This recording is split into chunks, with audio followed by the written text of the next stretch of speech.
wanted to talk about is something that happened to me a little while ago regarding the motorcycle. Once my I told my mother, oh, okay, I've got a bike, I want to, explore this. She, like everybody else, makes what we probably all know as the face. Like, oh God, I think she said, what'd you do that for? Or something like that. Like, she probably just said it out loud, what her face was saying. What did you do that for? It's been, not that great ever since. But some other things have changed. I might mention that in another blog. But other people, it seems like they fall kind of into 3 or 4 categories, at least from my experience. If you're talking about generalized terms, one is someone who's, when you say, okay, I ride a bike or I got a motorcycle or whatever, their answer is something like, oh, cool, that's great. They had one, or they know somebody who had one, or they do have one now, so they have some positive experiences, and so their feedback is basically positive as well. It's kind of like the biker wave, where it's like keep the wheels down or whatever they do. It's trying to shiny side up. That's breakfast. Never mind about that. That was different. The middle group is kind of like cautiously optimistic, shall we say. In my case, it's mostly people who know me, know that I like machines, that I'm interested in training, they know I do research. So I think they think, all right, there may be some danger, but he's probably going to figure it out and not be stupid. At least I hope they think, they believe that. And the third group is, oh, motorcycle equals death. That's all there is to it. People get in accidents and they die. That level of person, I think generally, this is kind of an extension of my other blog. I think it was 12 or somewhere in that neighborhood. One of the titles was Freedom versus Feardom, or Freedom or Feardom, or something like that. Those people kind of are motivated by fear in general, I think in their whole lives, really, not just about whatever you tell them or I tell them. I'm riding a motorcycle, or you've decided to take up skydiving, or who knows. Everything's scary.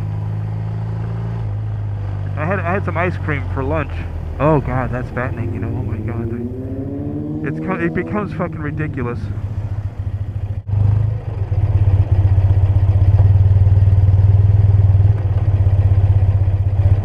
What happened is I told my mom, somehow by, some weird random coincidence, or maybe not, I don't know.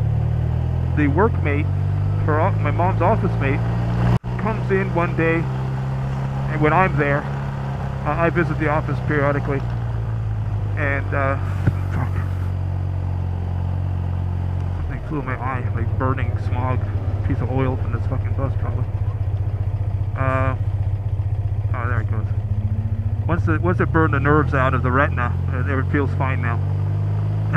Anyway, I come in and she's all in a fluster. This is one of those hyper dramatic type of people, the workmate. Oh my God, everything that upsets her now, it makes her very, very high strung. She's already high strung, but that sets her off. Oh gosh, I was so nervous. Oh my God, I don't know if I should tell you or not. Maybe I shouldn't.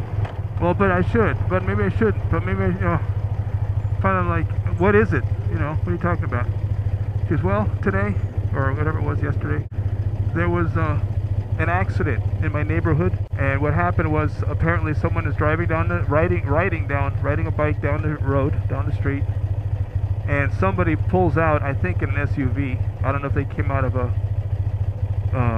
street or a driveway or what, but there was an impact that the bike apparently T-boned the SUV, whatever it was, and the guy hits it and flies from this side of the street all the way over to that side of the street, and apparently into this woman's front yard or just near her house. Maybe the sidewalk, maybe the front yard, I don't know. And she's like, oh, it's horrible. He was all broken up. You know, his hips and feet are pointing one way, his shoulders the other way.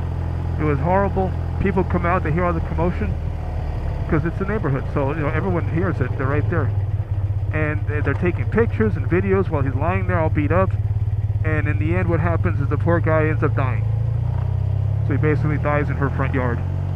After, this is in the morning, I remember she said.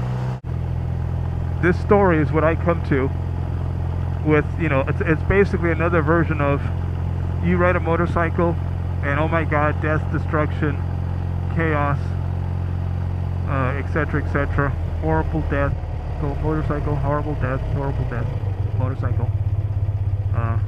Oh, by the way, you ride a bike too? Oh, that's interesting. So, of course, I get my backup, as anyone might, as you might hear, listening to this fucking story, might be also, you know, not again. Here we go again, you know, one of those things that is in my mind. I'm ready to start fighting, but at the same time, this is not just a total stranger. This isn't like someone I met in a bar, and they just start rambling on about some stupid thing like this.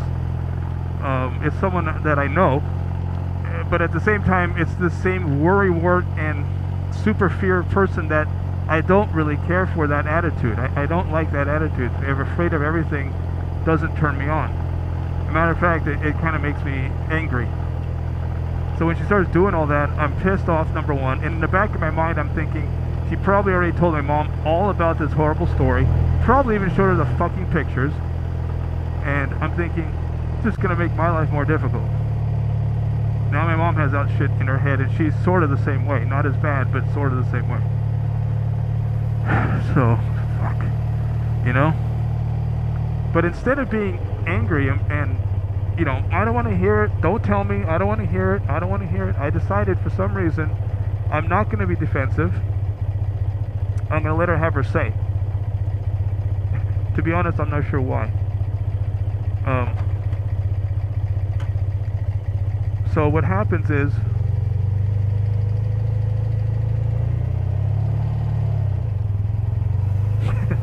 I don't think that guy can go any slower without going backwards. What happens is, she starts going on about it. The bike was destroyed, you know, the guy died, and people are standing around taking videos, making pictures with their phones, watching him die, essentially.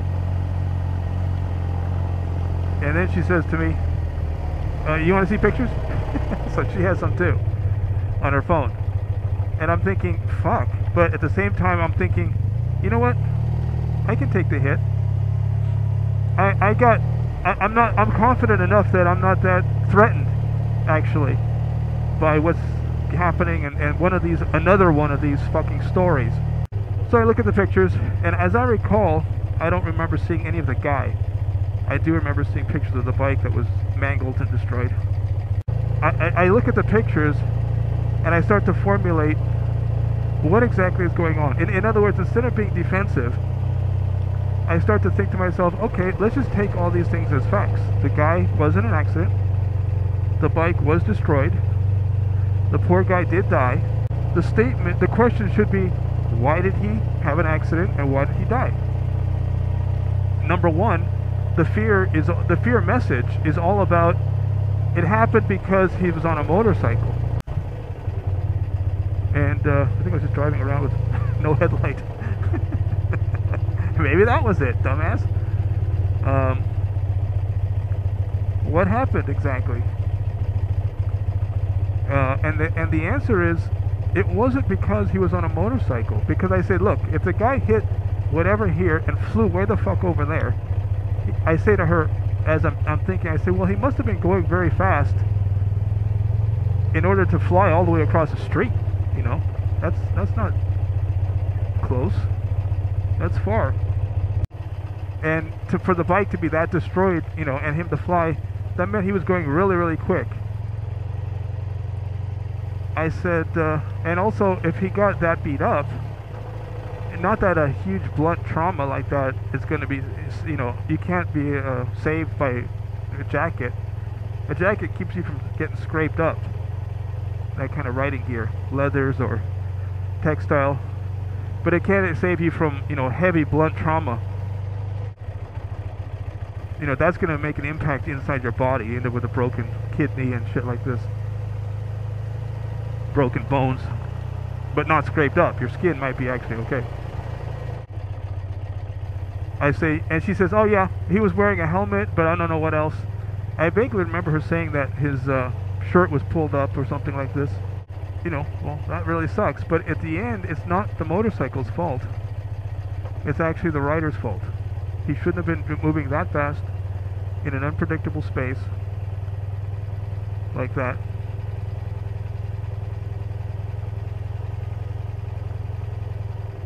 Where, you know, he couldn't stop for some kind of unforeseen circumstance. Especially on a tiny little road like that, a little residential street. In the end, those kind of accidents don't so much scare me as make me think, you know, it was the rider's fault that this happened. And